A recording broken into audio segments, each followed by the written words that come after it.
Salut, ici Maps! Déjà l'heure de faire une pile à lire pour le mois de novembre. Là, j'ai remarqué qu'il y a comme plein de moumoutes puis de cheveux sur mon chandail. Désolée si ça paraît, mais c'est exactement comment je me sens. Comme un petit peu négligée de mon moi-même et dans une attitude de je m'en foutisme quand même assez présente. Alors, novembre. J'ai des plans, j'ai des projets. Allons voir où est-ce que tout cela va me mener. Commençons par le Club des Mentis. En fait, il y a deux lectures dont j'aimerais vous parler pour le Club des Mentis. Le gagnant, le prix des libraires, je pense qu'on est rendu en 1998.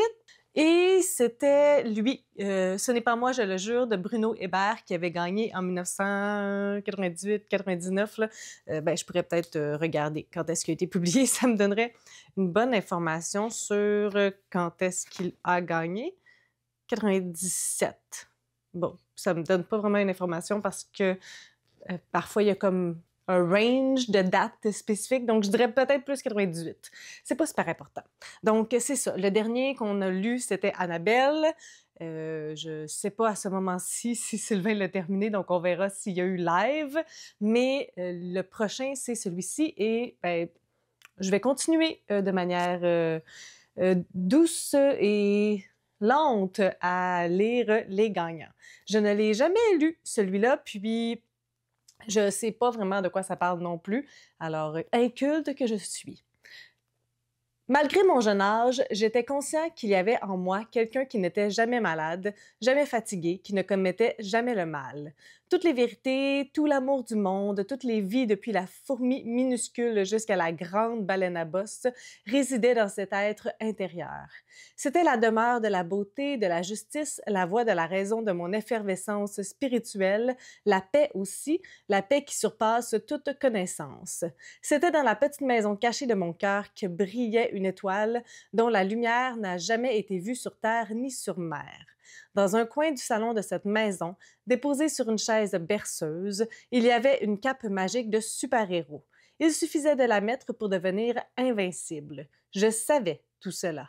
Et pourtant, je n'avais qu'à regarder Clarence du coin de l'œil pour savoir qu'elle pouvait, sans même lever le petit doigt, prendre mon cœur, le sortir de moi et l'enterrer au fond d'un jardin oublié.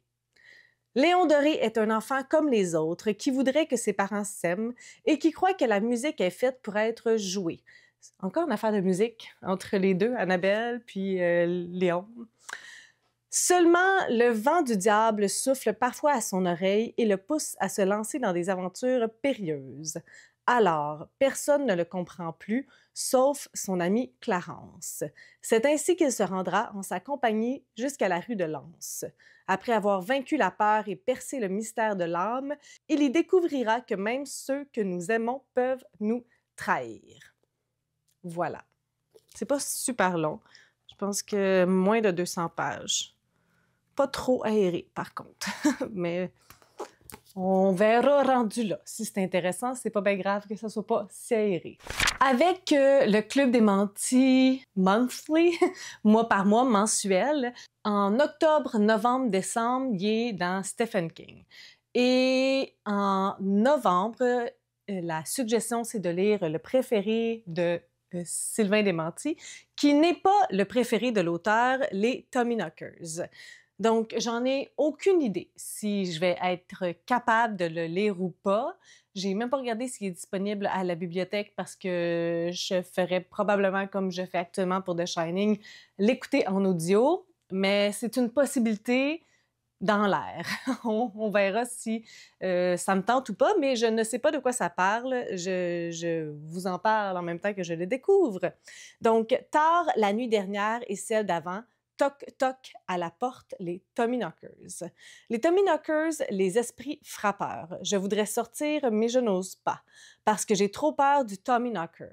Tout commence par les rythmes apaisants d'une berceuse, et pourtant, sous la plume de Stephen King, les vers anodins se muent en une inoubliable parabole de l'épouvante qui entraîne les habitants pourtant bien sages et terre à terre d'un paisible village dans un enfer plus horrible que leurs plus abominables cauchemars ou que les vôtres. OK, j'ai trouvé différents résumés, mais j'avais comme peur que ça soit comme des divulgateurs. Je sais pas si les ouvrages de Stephen King sont vraiment dans cette catégorie de livres qui peuvent être divulgachés, mais bon, j'ai trouvé ça ici, puis en tout cas, ça me semble, ma foi, fort intéressant. Roberta Anderson, surnommée Bobby, vit dans un petit village du Maine appelé Heaven, sur une propriété entourée de forêts.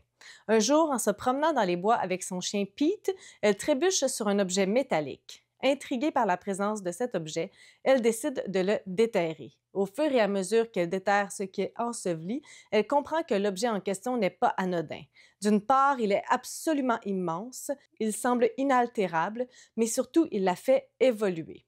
Ainsi, au fil des jours, elle se met à inventer toutes sortes de machines lui facilitant la vie et ne fonctionnant qu'à l'aide de piles, elle développe la faculté de lire les pensées et de communiquer par la pensée avec les autres personnages affectés par l'objet. Puis là, ça dit, comme ça divulgage, ce que c'est. Tout le village de Heaven va subir les changements de ça. Et c'est de la science-fiction horreur. Donc, on dirait que ça m'intéresse quand même pour cet aspect-là, que ce soit pas juste comme de l'horreur pure, comparativement un petit peu à The Shining, là, actuellement, c'est un petit peu ça. Donc, je pense que ça pourrait être intéressant à lire le résumé. Je me suis fait vendre le fait que je vais peut-être le lire. Sinon, j'ai pas mal de nouvelles choses qui ont l'air intéressantes. Ça, c'est la suite d'un livre qui fait partie de mes tops de 2023. Le premier, c'était Jusqu'à ce que ça fasse bang d'Alexandra La Rochelle qui parlait de relations toxiques, de manipulation, mais sans coup, sans violence physique. Et c'est un ouvrage que j'avais beaucoup aimé l'année passée jusqu'à se rendre dans mes tops.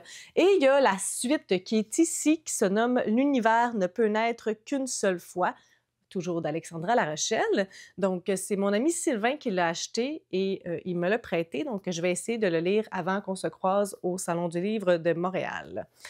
Puis, c'est ça, dans le tome 1, on suivait une protagoniste qui se nomme Maëlia, genre 17-18 ans, qui vient de sortir du secondaire, qui s'en va au cégep, puis elle rencontre un gars, il me semble qu'il s'appelait Olivier.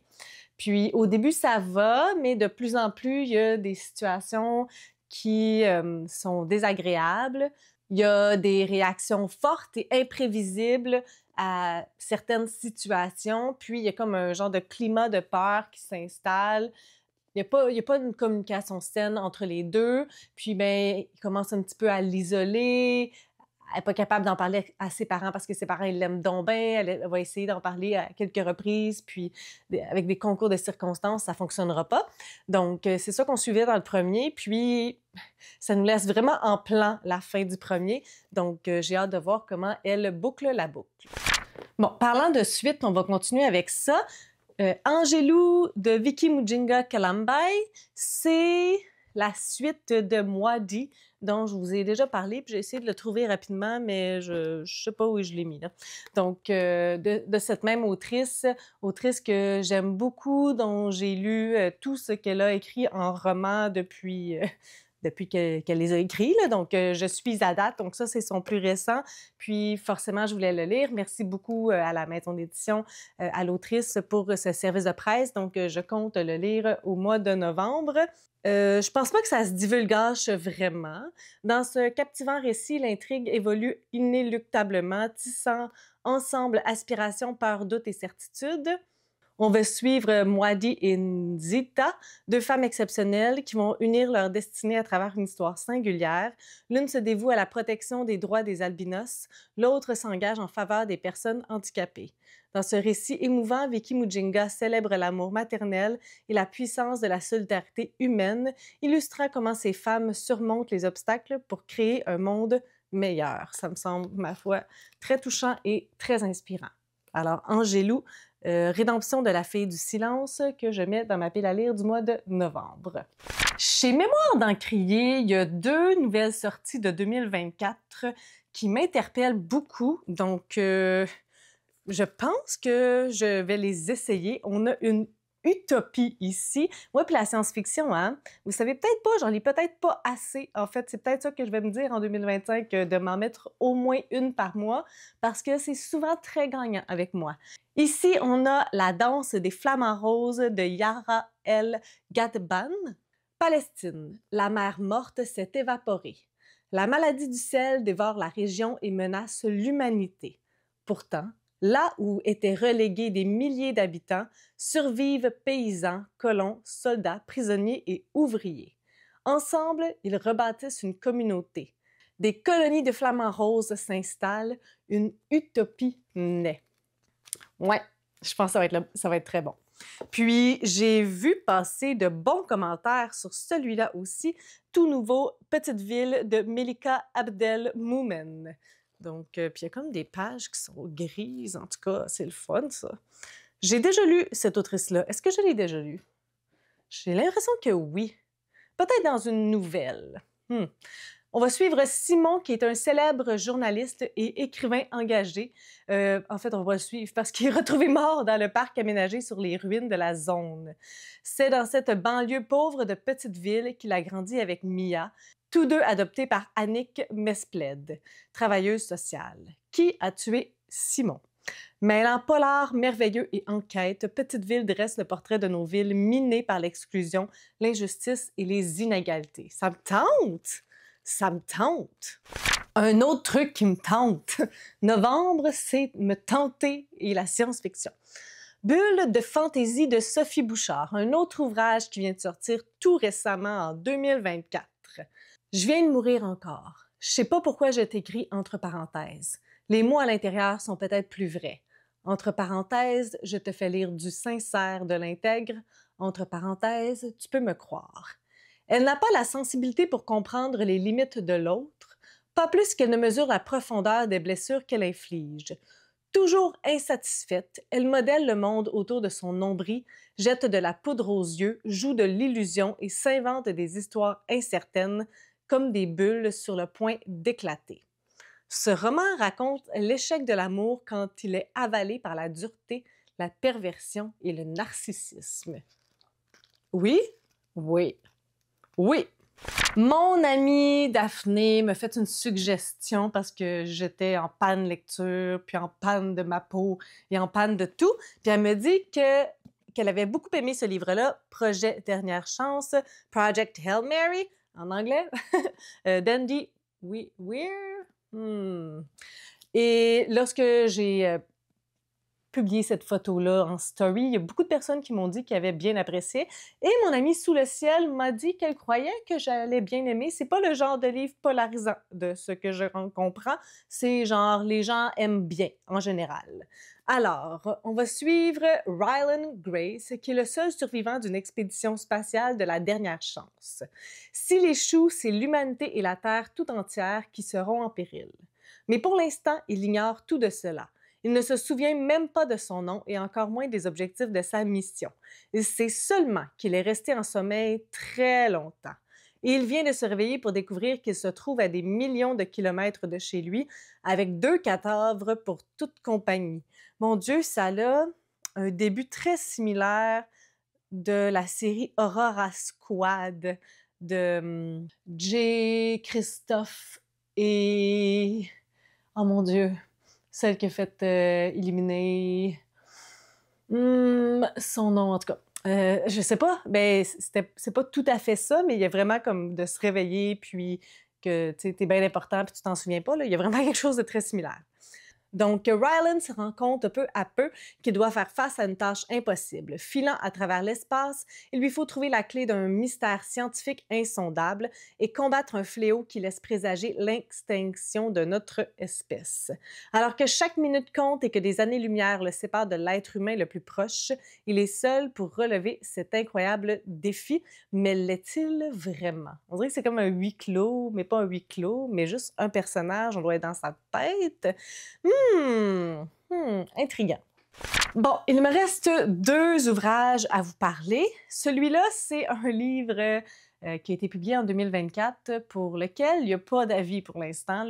Donc, encore une fois, je me sacrifie un petit peu. On verra si je ferai ça en novembre. Donc, le dernier des Asahi de Alain M. Bergeron, inspiré par l'histoire vraie d'un club de baseball mythique et de l'internement des Canadiens japonais dans leur propre pays. Je vous avouerai que lorsque j'avais regardé un petit peu de quoi ça parlait, je me sentais trop nouille pour lire un livre comme ça. Genre, j'ai l'impression que c'est très intelligent puis que je ne serai pas à la hauteur, mais on verra.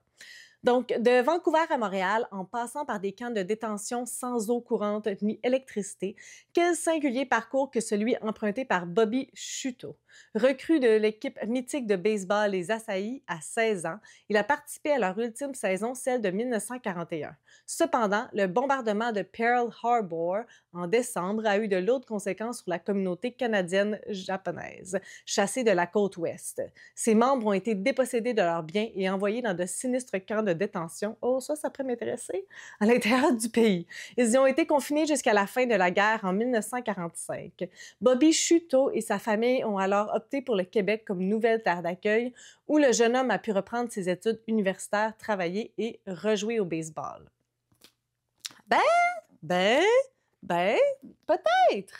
Le dernier ouvrage dont je veux vous parler, je risque de le recevoir en service de presse. C'est une autrice que j'ai déjà lue à quelques reprises et que j'aime beaucoup, Stéphanie Sylvain, avec Sélection artificielle, la première partie, La décodeuse.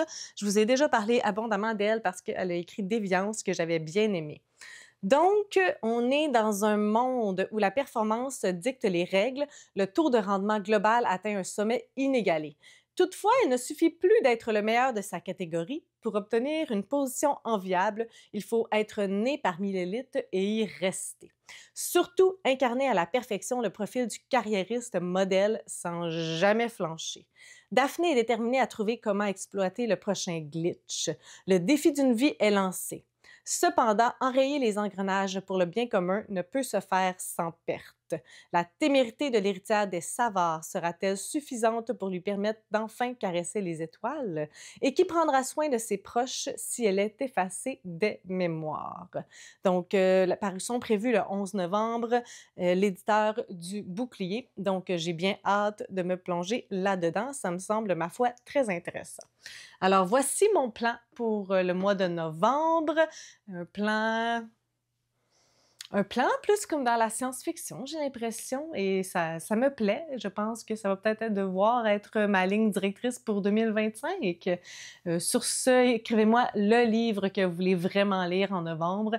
Si vous avez des suggestions, des critiques, des commentaires, n'hésitez pas à le faire en dessous de ma vidéo. Je publie une vidéo le samedi. Si vous avez aimé cette vidéo, n'hésitez pas à mettre un petit pouce, à vous inscrire à ma chaîne. Et sur ce, je vous souhaite de bonnes lectures.